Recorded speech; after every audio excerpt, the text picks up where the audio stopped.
Eh bien, c'est une émotion. Échanger des idées ou partager ses émotions, Arielle Dombasle apprécie. Elle profite de la présentation de son film Opium, qui évoque Jean Cocteau, pour aller à la rencontre du public montois.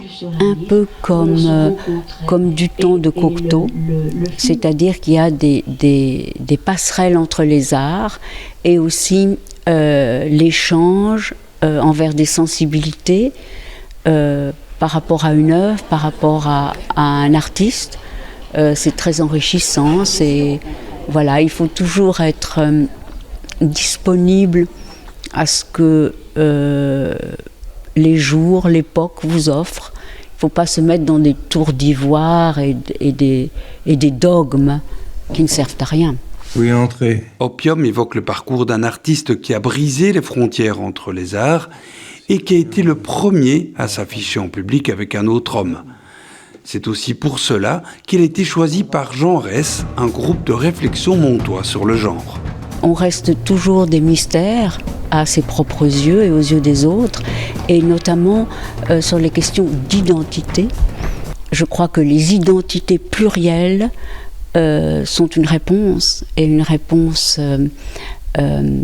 qui vous donne beaucoup de force et d'affirmation dans la vie.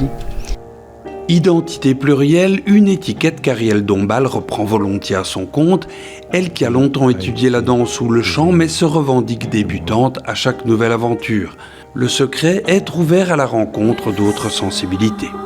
J'ai mis en scène des opéras, j'ai fait beaucoup de concerts, j'ai mis en scène des clips, j'ai fait du théâtre, j'ai fait Le Grand Écart, d'ailleurs c'est un livre de Cocteau, entre les arts, et c'est quelque chose que j'aime et que je revendique, et donc je me permets de vivre la vie que j'ai choisie. Voilà. Et je me suis donné les armes pour pouvoir le faire.